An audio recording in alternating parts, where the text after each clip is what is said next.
Narito ang isang pamilya sa Uzbekistan. Ang kanilang tahanan ay puno ng pagtangis. Wala na tayong maibebenta, kundi ikaw na lang. Anak, tanggapin mo na sana. Ang mga salitang iyon mula sa kanyang ama ay tumusok sa puso ng dalaga.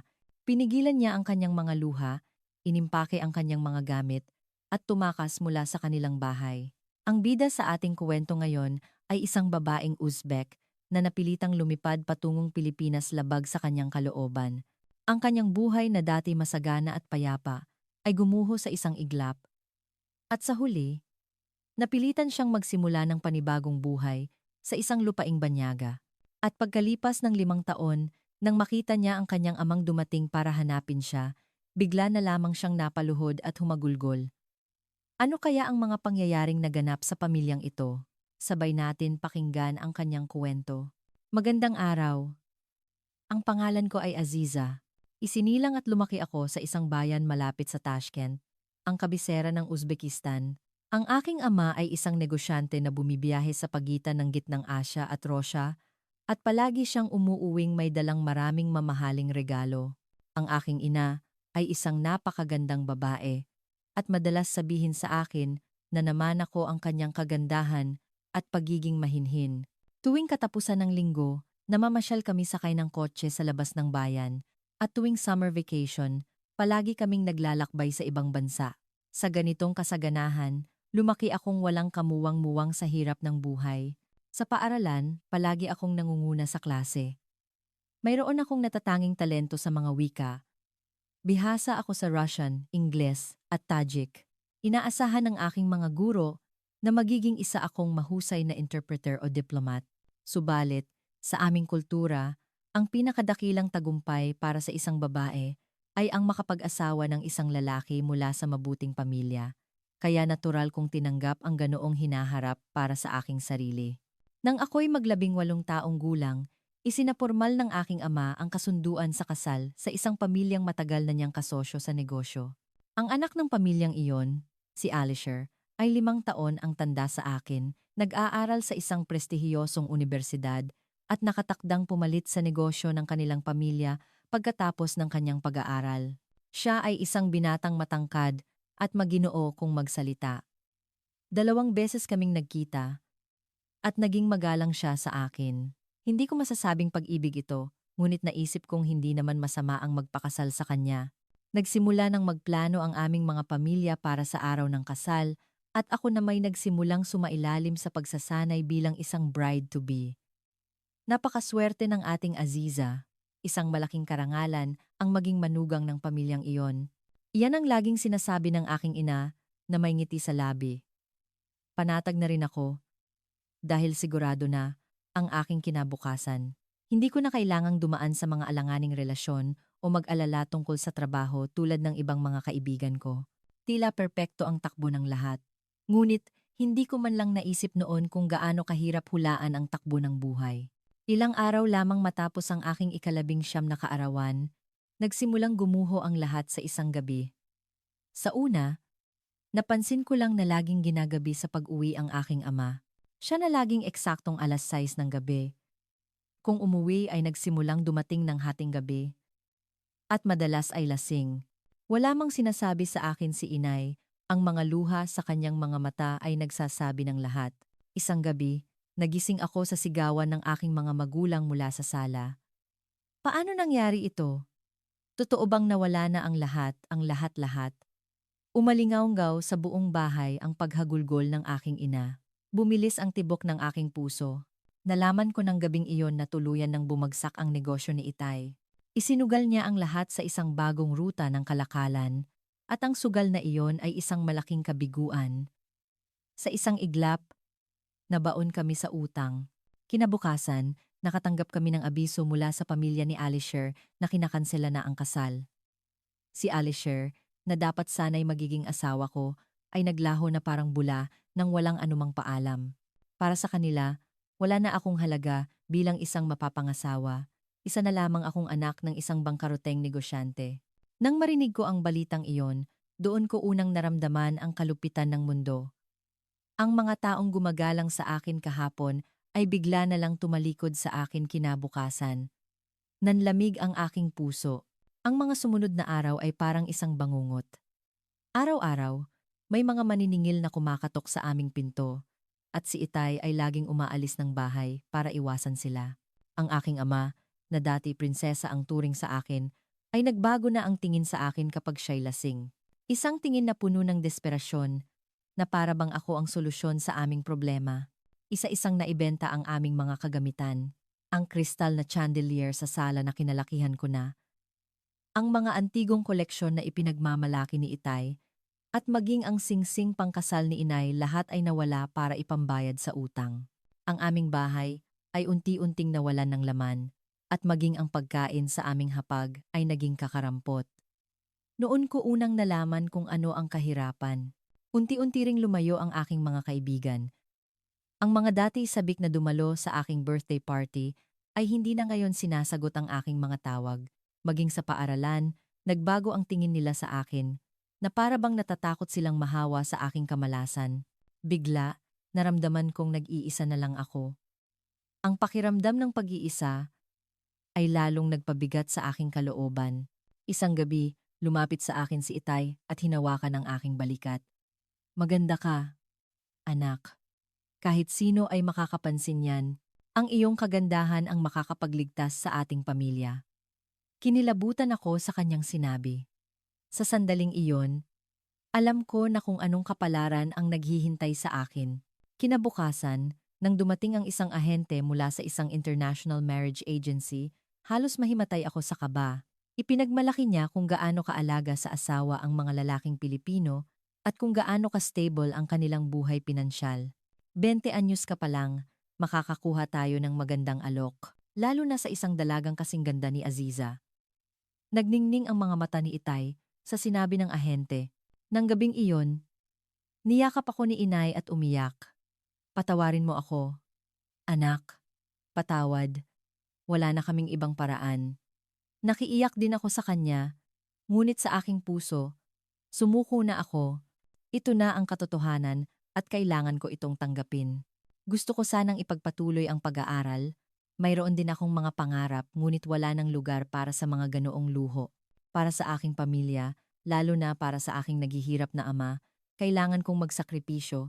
Ang una kong matchmaking meeting ay isang malaking kabiguan. Isang lalaking 20 taon ang tanda sa akin ang tumingin sa akin mula ulo hanggang paa na para bang sinusuri niya ako. Pakiramdam ko ay isa akong produktong itinitinda sa palengke. Nang hawakan niya ang magaspang niyang kamay sa akin, nanindig ang aking mga balahibo. Mabuti na lang at hindi natuloy ang kasunduang iyon. Ang ikalawa at ikatlong pagpupulong ay ganoon din. Lahat sila ay mga lalaking malapit na sa 40 anyos. At sa kanilang mga mata, ako ay isang bata at magandang babae lamang. Hindi sila naghahanap ng asawa kundi isang babaeng palamuti. Ngunit iba ang lalaking nakilala ko sa ikaapat na pagkakataon. Sa edad na 30, mas bata siya kaysa sa iba at higit sa lahat tumingin siya ng diretso sa aking mga mata. Ang pangalan niya ay Jose Reyes. Hindi siya palasalita, ngunit may paggalang sa kanyang mga tingin. Kinausap niya ako sa ilang simpleng salita sa Filipino na isinalin ng interpreter. Ang mahalaga ay maging komportable ka. Hindi kailangang magmadali. Sa mga salitang iyon, unang sumibol ang maliit na pag-asa sa aking puso. Iba siya sa mga naunang lalaki. Agad na itinulak ni Itay ang kasal namin. Maganda raw ang mga kondisyon. Nambara. Si Jose ay isang ordinaryong empleyado sa isang matatag na kumpanya, may sapat na sahod at sariling bahay. Higit sa lahat, ang kanyang pangakong tutulong sa pagbabayad ng bahagi ng utang ni Itay ang naging mapagpasya. Naging simple ang aming kasal. Suot ang tradisyonal na damit ng Uzbekistan na tinatawag na atlas. Ipinangako ko ang aking sarili sa isang lalaking hindi ko kilala. Mabigat ang aking dibdib, ngunit alam kong tinatahak ko na ang isang daan na wala nang balikan. Sa araw ng aming kasal, huling sinabi sa akin ni Itay, "Ito ang pinakamabuting landas para sa iyo. Magsisimula ka na ng bagong buhay." Ang mga salitang iyon ay hindi naging sapat na pampalubag loob. Nang gabing iyon, kinamuhian ko ang aking ama. Isang amang ipinagbili ang sariling anak dahil sa kanyang mga pagkakamali. Ngunit kasabay nito, nauunawaan ko rin ang desperasyon na nagtulak sa kanya sa ganoong sitwasyon. Walang sino man ang may gusto sa nangyari. Iyon ang pinakamasakit sa lahat. Habang sakay ng eroplano papuntang Pilipinas, nagpasya ako. Puputulin ko na ang ugnayan sa aking mga magulang at kakalimutan ang lahat ng nakaraan. Mag-adjust ako sa bagong buhay at iisipin na lamang ang aking sarili. Sa labas ng bintana, unti-unting lumalayo ang aking sinilangang Tashkent sa ibabaw ng mga ulap. Tumulo ang aking mga luha, ngunit pinunasan ko ito at pinatatag ang aking loob.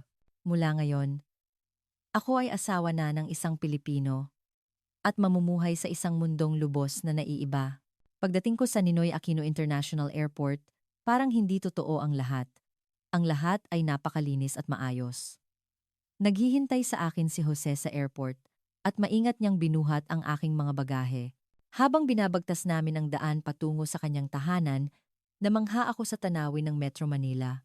Ang hanay ng mga nagtataasang gusali, ang mga makukulay na ilaw sa kalsada, at ang mga taong maayos na kumikilos ito ay isang mundong malayong malayo sa Tashkent. Ang bahay ni Jose ay isang unit sa condominium. Hindi ito malaki, ngunit malinis at maayos ang lahat ng gamit. Binigyan niya ako ng sariling silid at hindi niya ako pinilit na lumapit sa kanya. Sa mga unang araw, halos hindi kami nag-uusap. Malaki ang hadlang ng wika sa pagitan namin. Ngunit, matiyaga si Jose. Dahan-dahan niya akong sinimulang turuan ng Filipino. Dahan-dahan lang ang pag-aaral. Hindi kailangang magmadali. Ang mga salitang iyon ay naging malaking ginhawa para sa akin. Ang kanyang pagiging magalang at pagrespeto sa aking espasyo ay unti-unting nagbukas ng aking puso. Ang mga unang buwan ko sa Pilipinas ay tunay na napakahirap. Tuwing umaga pagkagising ko, kailangan kong ipaalala sa sarili ko na ito na ang katotohanan. Ang kisaming hindi pamilyar, ang mga amoy na bago, ang mga ingay, nakakaiba lahat, ay banyaga sa akin. Higit sa lahat, ang hadlang sa wika, ang pinakamalaking pagsubok. Kahit ang pinakasimpleng pakikipag-usap ay mahirap, at ang dulot nitong pagkadismaya ay nagpapagod sa akin araw-araw. Sinikap ni Jose na unawain ang aking sitwasyon. Bago siya pumasok sa trabaho, iniiwanan niya ako ng mga papel na may drawing ng mga bagay na maaaring kailanganin ko. Tubig, tinapay, prutas, mga simpleng bagay, ngunit ang kanyang munting pag-aalala ay naging malaking tulong.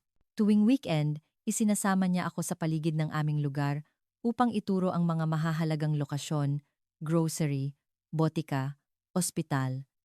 Matiyaga niyang itinuro ang lahat, isa-isa. Ang pag-aaral ng Filipino ay isang pang-araw-araw na hamon.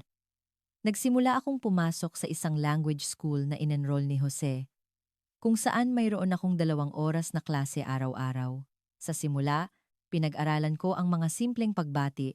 Sa pagkatuto ko ng magandang umaga, salamat po, at pasensya na po, unti-unti kong nabawi ang aking kumpiyansa. Isang araw, habang mag-isa akong namimili sa grocery, nagkaproblema. Hindi gumana ang aking card sa cashier at labis akong nataranta. Hindi ko maipaliwanag ang sitwasyon sa Filipino at pinagpawisan ako ng malamig. Biglang, isang may edad na babae sa likuran ko ang lumapit. Okay lang iyan, Hija. Tulungan kita. Nakangiti niyang sinabi habang tinutulungan ako. Sa aming pag-uusap, nalaman kong kapitbahay pala namin siya sa parehong palapag ng kondominium. Siya si Aling Nena, isang retiradong guro, at malaki ang naitulong niya sa aking pag-adjust sa Pilipinas. Simula noon, madalas niya akong dalawin upang turuan tungkol sa kultura at pamumuhay ng mga Pilipino. Ang mga Pilipino, medyo may distansya sa una, pero kapag nagbukas na sila ng kanilang puso, napakainit ng kanilang pagtanggap. Totoo ang sinabi ni Aling Nena. Sa paglipas ng panahon, unti-unti ring nagbukas ng kanilang puso ang ibang mga kapitbahay. Binibigyan nila ako ng ulam, o kaya'y inaanyayahan akong sumali sa kanilang paghahanda tuwing may okasyon. Ang kanilang maliliit na kabutihan ay naging malaking lakas para sa akin. Isinasama ako ni Jose sa iba't ibang lugar tuwing weekend para masanay ako sa buhay Pilipino, Luneta Park, Intramuros, Mall of Asia. Habang nililibot namin ang magagandang tanawin ng Pilipinas, unti-unti akong nahalina sa kasaysayan at kultura ng bansang ito. Lalo na ang kadakilaan ng Intramuros, doon ko unang naramdaman ang lalim ng Pilipinas. Nagugustuhan mo na ba ang bansang ito? Tanong ni Jose. Naging tapat ako sa aking sagot. Hindi pa ako lubusang sanay, ngunit gusto ko ang kaayusan at kaligtasan sa Pilipinas. Sa Uzbekistan, mapanganib para sa isang babae na maglakad mag-isa sa gabi, ngunit dito, kahit hating gabi na, panatag ang aking loob. Namangharin ako sa maayos na pampublikong transportasyon at mahusay na sistemang pangkalusugan. Pagkalipas ng 1 taon ng aming kasal, kaya ko nang makipag-usap sa simpleng Filipino para sa pang-araw-araw na pangangailangan. Doon lamang kami nagsimulang magkaroon ni Jose ng tunay na pag-uusap. Nag-uusap kami hanggang hating gabi, at mas nakilala namin ang isa't isa. Ikinuwento niya ang kanyang mga alaala noong bata pa siya, ang kanyang mga pangarap noong kolehiyo, at ang kanyang buhay bago kami magkakilala. Dahil sa kanyang katapatan at kabaitan, lalo akong nagbukas ng aking puso. Ikuwento mo naman ang tungkol sa pamilya mo. Hiling niya. Mariin akong umiling. Ang pag-uusap tungkol sa aking mga magulang ay isang sariwang sugat pa rin sa aking puso. Hindi ko sila mapatawad sa pagbebenta sa akin. Hindi na nagtanong pa si Jose at nirespeto niya ang aking desisyon. Ang kanyang pag-unawa ay lalong nagpanatag sa akin. Pagkalipas ng 2 taon, nagsimula akong magtrabaho sa isang maliit na kapihan, isang trabahong nakuha ko sa tulong ni Aling Nena. Sa una, tagahugas lang ako ng pinggan at tagalinis, pero unti-unti, natutunan ko ring kumuha ng order at gumawa ng inumin. Dahil sa pakikipag-usap ko sa mga customer, lalong humusay ang aking Filipino. Higit sa lahat, ang katotohanang kumikita na ako ng sarili kong pera ay nagbigay sa akin ng malaking karangalan. Nang magsimula akong magtrabaho, nagkaroon din ako ng mga bagong kaibigan. Si Bea, isang kasamahan ko sa kapihan, ay halos kaedad ko lang. Tinuruan niya ako ng maraming bagay tungkol sa pop culture at uso sa Pilipinas. Tuwing weekend, sabay kaming nag-show shopping o nanonood ng sine. Dahil sa kanya, natutunan ko ang pamumuhay ng mga Pilipinang kaedad ko. Ako ang magtuturo sa iyo kung paano mag-makeup Filipino style. Ang mungkahi ni Bea ay nagbigay sa akin ng bagong kasiyahan. Habang natututo ako ng mga nauusong makeup at fashion, lalo kong naramdaman na kabilang na ako sa lugar na ito. Ikinatuwa rin ni Jose ang aking pagbabago. Ang ganda mo palagi, papuri niya. Sa 3 taon namin, lumipat kami sa isang bagong kondominium. Na-promote si Jose sa trabaho at lumuwag ang aming pinansyal, kaya nakalipat kami sa mas malaking bahay. Ipinagkatiwala niya sa akin ang lahat ng pag-aayos ng aming bagong tahanan. Masaya ako. Ito ang unang pagkakataon na makakapili ako ng mga gamit ayon sa aking gusto, gamit ang sarili kong mga kamay. Habang maingat kong pinipili ang lahat mula sa kortina hanggang sa mga muebles, naramdaman kong tunay na sa amin ang tahanang ito. Noon din maingat na binuksan ni Jose ang usapin tungkol sa pagkakaroon ng anak. Sa una, nag-alinlangan ako. Pakiramdam ko'y hindi pa ako handa. Ngunit hindi ako pinilit ni Jose. Ang kanyang pagrespeto sa aking desisyon ang lalong nagbukas ng aking puso. Nagsimula kaming magplano para sa aming kinabukasan at pag-usapan ang pagiging magulang balang araw. Lumipas ang 4 na taon at lubusan na akong nasanay sa buhay sa Pilipinas. Halos wala nang hadlang sa wika at ang pagkakaiba sa kultura ay hindi na problema. Nakakatawa na ako at nakakaiyak sa panonood ng mga teleserye at marunong na akong magluto ng mga pagkaing Pilipino. Kumpiyansa na rin akong sumama sa mga pagtitipon ng kumpanya ni Jose. Ngunit, may isang bahagi pa rin sa aking puso, ang nananabik sa aking bayan, lalo na ang mukha ni Inay, na minsay lumalabas sa aking mga panaginip. Tuwing nangyayari iyon, pilit kong iwinawaksi ang damdamin. Sila ay parte ng nakaraan na binura ko na sa aking buhay. Tuwing imumungkahi ni Jose na tawagan ko sila, mariin akong tumatanggi. Wala na akong ganoong mga tao sa buhay ko.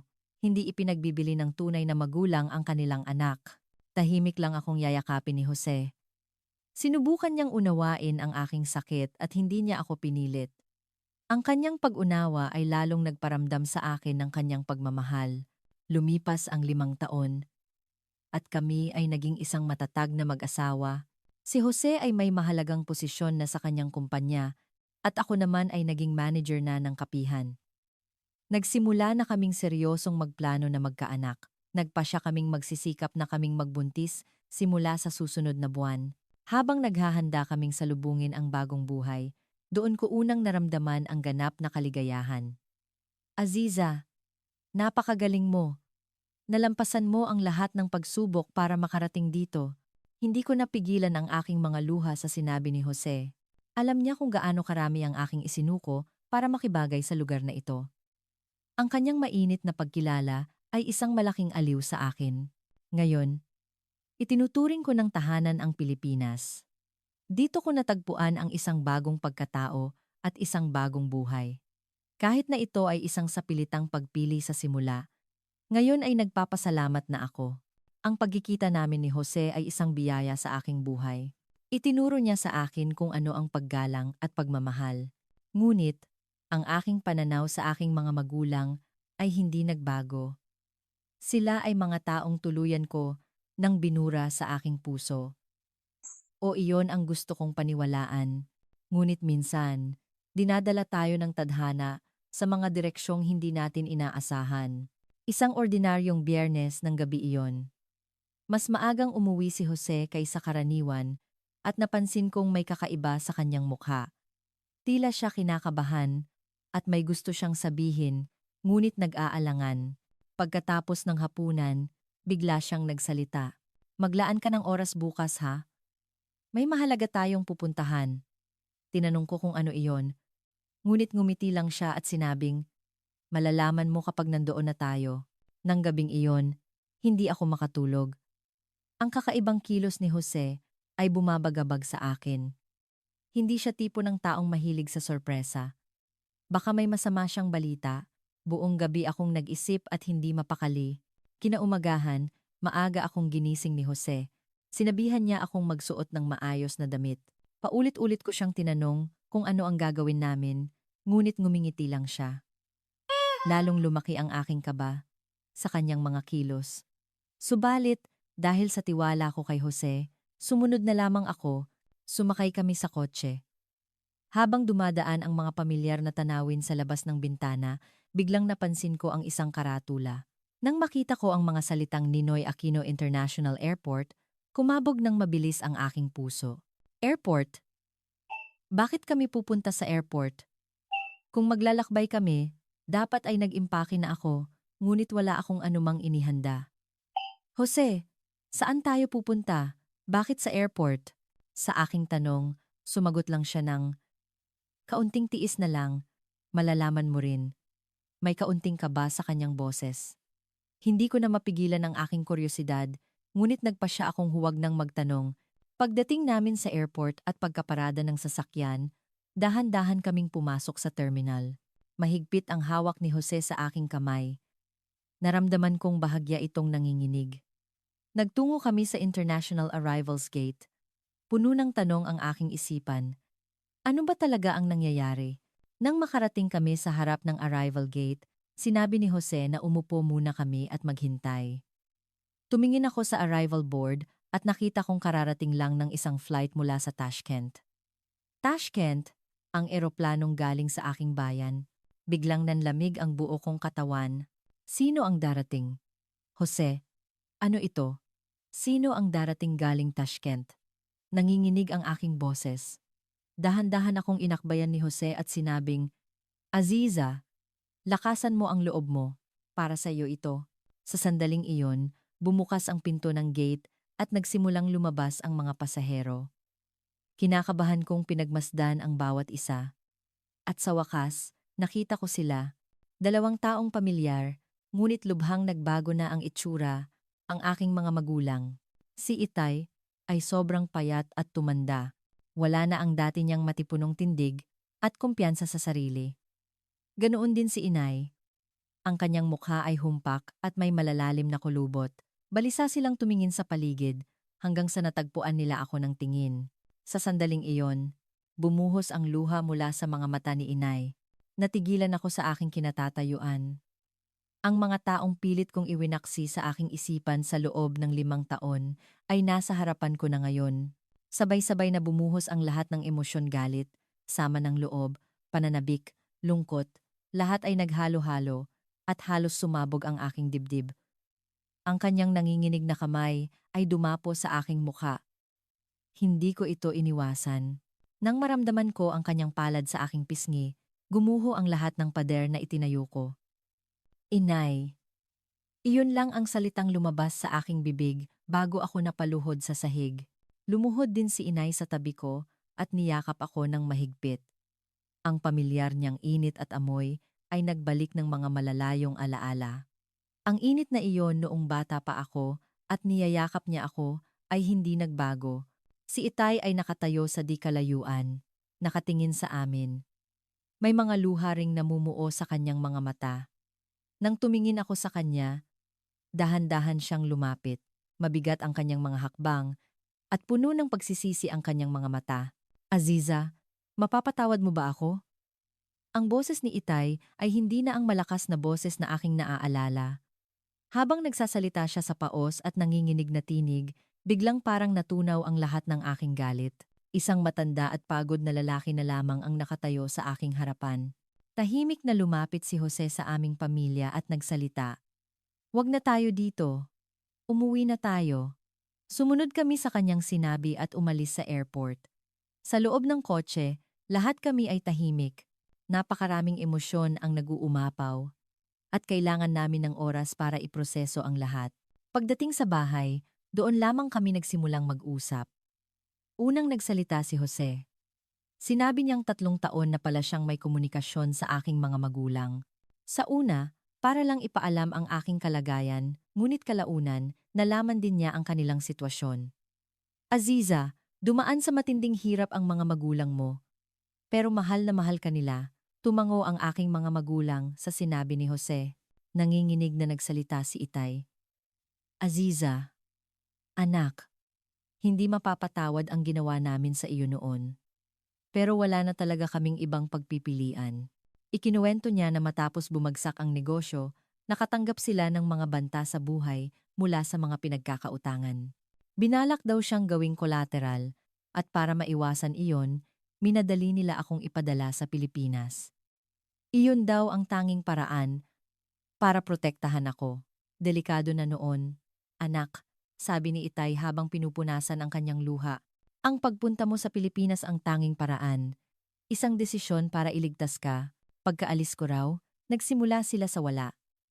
Araw-araw, 2 hanggang 3 trabaho ang pinapasukan nila para makabayad ng utang.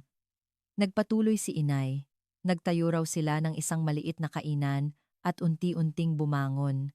At 2 taon na ang nakalipas, sa tulong ni Jose, mas mabilis nilang nabayaran ang kanilang utang. "Isang santo ang asawa mo, anak." Tinulungan niya kaming bayaran ang utang namin kahit hindi kami humingi ng tulong. Nagulat ako sa sinabi ni Itay at napatingin kay Jose. Nahihiya siyang ngumiti at sinabing, "Pamilya na tayo. Kaya natural lang iyon." Nanikip ang aking dibdib. Lingid sa aking kaalaman, tinutulungan pala ni Jose ang aking mga magulang. Habang ako ay kinamumuhian sila at pilit silang kinakalimutan, si Jose naman ay inaabutan sila ng tulong. May inilabas si inay na isang photo album mula sa kanyang maliit na bag. Naroon ang maraming litrato ko noong bata pa ako. Ang unang hakbang ko sa edad na 3, ang unang araw ko sa eskwela, ang unang piano recital ko. Muli akong napaluha habang tinitingnan ang mga litrato. Araw-araw naming tinitingnan ang mga litratong ito at ipinagdarasal na sana ay nasa mabuti kang kalagayan, sabi ni inay. Hindi ko na napigilan ang aking sarili. Niyakap ko siya ng mahigpit. Ang pader na itinayo ko sa loob ng 5 taon ay gumuho sa isang iglap. Hindi nila ako itinapon. Sa sarili nilang paraan, sinubukan nilang protektahan ako. Nang marinig ko ang kanilang kuwento, biglang naintindihan ko ang lahat. Sa gitna ng pinakamasamang sitwasyon, ginawa nila ang tanging desisyon na sa tingin nila'y makakapagligtas sa akin. Bagamat ang pakiramdam ko'y ipinagbili nila ako, Ito pala ay isang paraan upang ilayo ako sa kapahamakan. Habang lumalalim ang gabi, lalong lumalim ang aming pag-uusap. Mabilis na lumipas ang oras, habang pinupunan namin ang 5 taong nawala. Ngayon, nagpapatakbo na raw sila ng isang maliit na restaurant at unti-unti nang nagiging stable.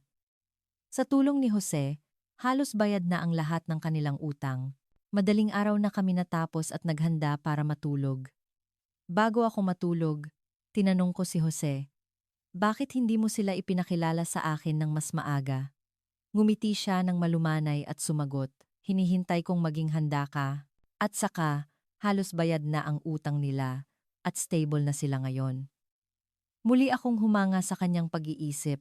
Palaging nababasa ni Jose ang aking puso. Kahit lingid sa aking kaalaman, kumikilos siya para sa aking pamilya. Kinaumagahan, sinalubong namin ang isang bagong simula. Isang bagong simula bilang isang pamilya. Ang mga hindi pagkakaunawaan at sakit ay naiwan na sa nakaraan at ngayon, buo na kami muli. Mananatili ang aking mga magulang sa Pilipinas sa loob ng 2 linggo at sa panahong iyon, ipinakita ko sa kanila ang aking bagong buhay. Nang malaman ko ang buong katotohanan, gumaan ng husto ang aking pakiramdam. Ang matagal na sama ng loob at galit ay nawala at napalitan ng pag-unawa at pagpapatawad. Marahil, ito ang tunay na sandali ng paglago. Sa pamamagitan ng sakit at sa pamamagitan ng pagpapatawad, ako ay naging mas matatag. Ang 2 linggong pananatili ng aking mga magulang sa Pilipinas ay parang isang panaginip. Ipinakilala ko sa kanila ang aking komunidad at ang kapihan na pinagtatrabahuhan ko. Namangha si inay sa aking pagiging bihasa sa Filipino at gumaan ang loob ni itay nang makitang maayos ang aking buhay. Nakita ko sa kanilang mga mata ang tunay na pagmamalaki. Nagulat ang aking mga magulang sa kaunlaran ng Pilipinas. Lalo na si itay na humanga sa pampublikong transportasyon at infrastruktura, habang si inay naman ay gandang-ganda sa malilinis na kalsada at mga parke. Sabay-sabay kaming pumunta sa mga lugar tulad ng Tagaytay, at habang pinagmamasdan namin ang tanawin ng Bulkang Taal, tahimik na hinawakan ni itay ang aking kamay at sinabing, napakabuti na sa ganito kagandang lugar ka nakatira, anak. Nanikip ang aking dibdib. Natch, naramdaman kong nasayang ang panahong ginugol ko sa pagkainis sa kanila. Kung mas maaga ko lang nalaman ang katotohanan, mas mahabang panahon sana kaming magkakasama bilang pamilya. Ngunit ngayon, wala nang saysay ang pagsisisi. Ang mahalaga ay ang hinaharap. Bago umalis ang aking mga magulang, nagpasalamat sila ng lubos kay Jose. Si itay, na hindi uminom kahit isang patak ng alak, ay mahigpit na hinawakan ang kamay ni Jose. Dahil sa iyo, nakahinga kami ulit at nabuhay. Maraming salamat. Muli akong napaluha sa sinabi ni itay. Kung wala ang lalaking ito, marahil ay nabubuhay akong walang magulang at walang saysay ang buhay. Ngumiti lang ng mapagkumbaba si Jose at sinabing ginawa lang niya ang nararapat bilang pamilya, ngunit alam ko kung gaano ka-espesyal ang kanyang kabutihan at puso. Pagkaalis ng aking mga magulang, nagkaroon ng bagong kahulugan ang aming buhay. Linggo-linggo kaming nagvi-video call at tuwing may okasyon, nagpapadala ako ng mga card at regalo. Ang 2 mundo ang pamilya sa Tashkent at ang pamilya sa Pilipinas ay nagkadugtong at ang puwang sa aking puso ay nagsimulang mapunan. Hindi na ako nakakulong sa nakaraan. Kaya ko nang sumulong patungo sa hinaharap at pagkalipas ng 9 na buwan, dumating ang isang masayang balita. Nagdadalang tao ako. Bagamat sinubukan naming magkaanak, hindi ito naging madali at sa wakas natupad ang aming pangarap. Nang marinig ni Jose ang balita, agad niya akong niyakap ng mahigpit. May mga luha ng kagalakan sa kanyang mga mata. Napakasaya ko, Aziza. Ngayon, tunay na tayong isang pamilya. Nang makuha ko ang unang ultrasound picture, nanginginig kong tinawagan ang aking mga magulang. Narinig ko ang kanilang sigawan ng tuwa mula sa kabilang linya. Umiiyak sa galak si inay. Hindi ako makapaniwalang magiging lola na ako. Sa sandaling iyon, napagtanto ko, ang batang ito ay hindi lang anak namin ni Jose, kundi isang bagong buklod na mag-uugnay sa aming lahat.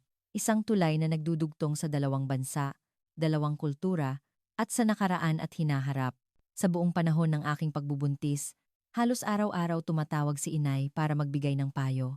Mula sa mga tradisyonal na paraan ng pag-aalaga sa buntis sa Uzbekistan hanggang sa paghahanda ng mga gamit ng sanggol, malaking tulong ang kanyang karanasan.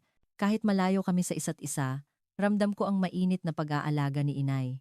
Isang buwan bago ang aking due date, muli akong ginulat ni Jose. Nag-book na pala siya ng flight tickets para sa aking mga magulang. Darating sila sa Pilipinas para tumulong sa aking panganganak. Napatulala ako sa sobrang tuwa. Natural lang iyon. Sa unang panganganak, kailangan mo ng tulong ng pamilya. Ang pagiging maalalahanin ni Jose ay laging nagpapahanga sa akin. Palagi niyang nauuna ang aking mga pangangailangan at sinusuportahan ako sa pinakamabuting paraan. Ang kanyang kabaitan ay isang biyaya sa aking buhay. Sa araw ng pagdating ng aking mga magulang, iba na ang pakiramdam sa airport. Sa halip na luha, mga ngiti ang pumuno sa paligid. Namangha si inay sa laki ng aking tiyan at buong pagmamalaking tinapik ni itay ang balikat ni Jose. Buo na kaming pamilya pauwi sa aming tahanan. Dumating ang panganganak ng mas maaga sa inaasahan. Nang magsimula ang labor pains, mahinahong dinala ako ni Jose sa ospital at si inay ay hindi bumitaw sa aking kamay. Si itay naman ay balisang naghihintay sa waiting room. Pagkatapos ng 12 oras ng paghihirap, sa wakas, nayakap ko na ang aking anak na babae. Tala ang ipangalan natin sa kanya, mungkahi ni Jose. Isang bituin na maliit ngunit may malakas na liwanag. Nagustuhan ko ang pangalan. Kamukha ni Tala ang aking mga mata at ilong ni Jose. At ang kulay ng kanyang balat ay medyo kayumanggi tulad ng sa akin. Isang perpektong kombinasyon. Nang unang makita ni Itay ang kanyang apo, tumulo ang kanyang luha. Dahan-dahan niyang hinawakan ang maliliit na daliri ni Tala at bumulong, ngayon, tunay na akong masaya. Nang marinig ko iyon, napuno rin ng galak ang aking puso.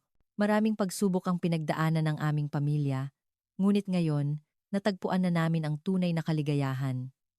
Ang mga sugat ng nakaraan ay naghilom na, at isang bagong pag-asa ang nagsimula. Pagkapanganak kay Tala, mas matagal na nanatili ang aking mga magulang sa Pilipinas. Tinuruan ako ni inay ng mga paraan ng pag-aalaga ng sanggol.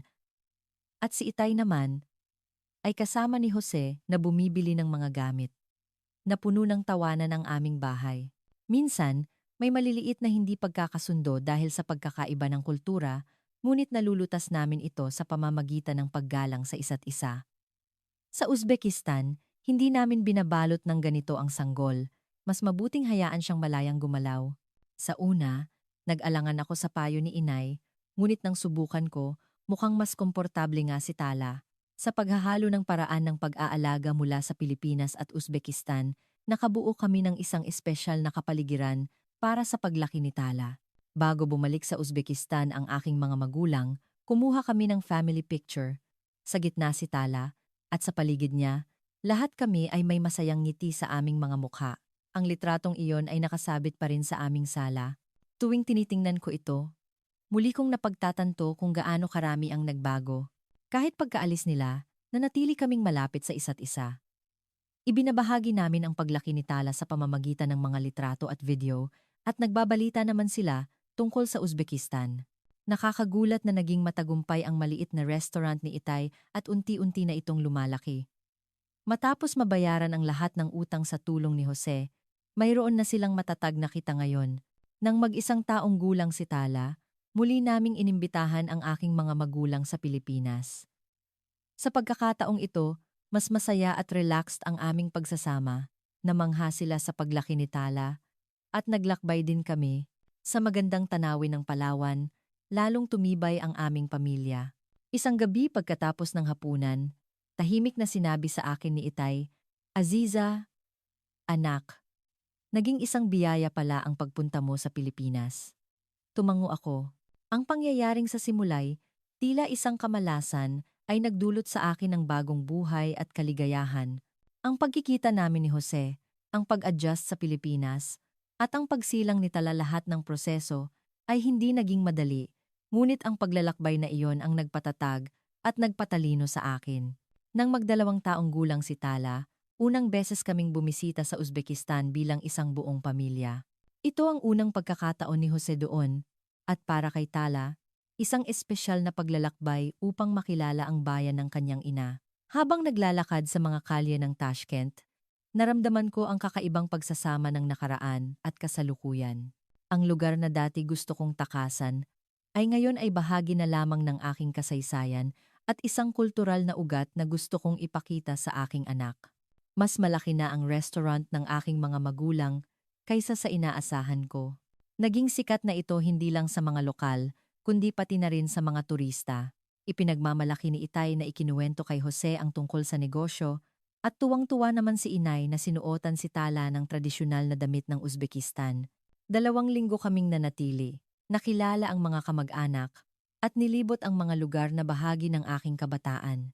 Ngayon, halos 2 beses sa isang taon kaming nagbibisitahan sa kani-kaniyang bansa.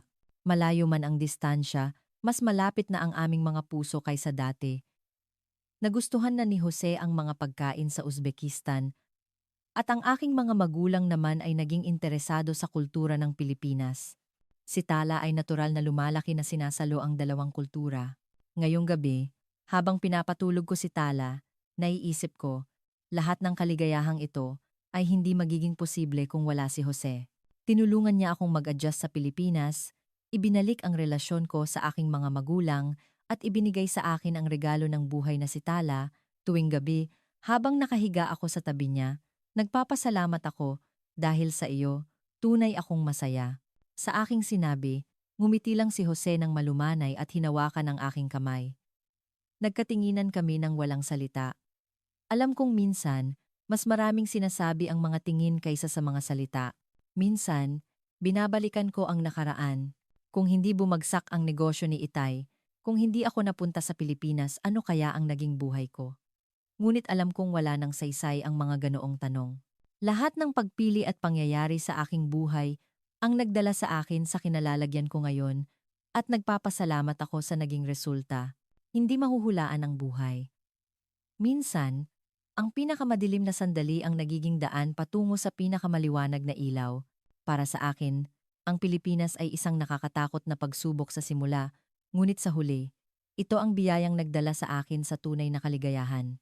Ngayon, tuwing umaga pagkagising ko, nagpapasalamat ako sa aking mahal na pamilya, sa yaman ng 2 kultura, at higit sa lahat, sa pagkatagpo ko sa tunay na pag-ibig. Habang tinitingnan ko si Jose, araw-araw kong naiisip, kung wala ang taong ito, kami, ang aming pamilya, ay hindi na muling makakatawa.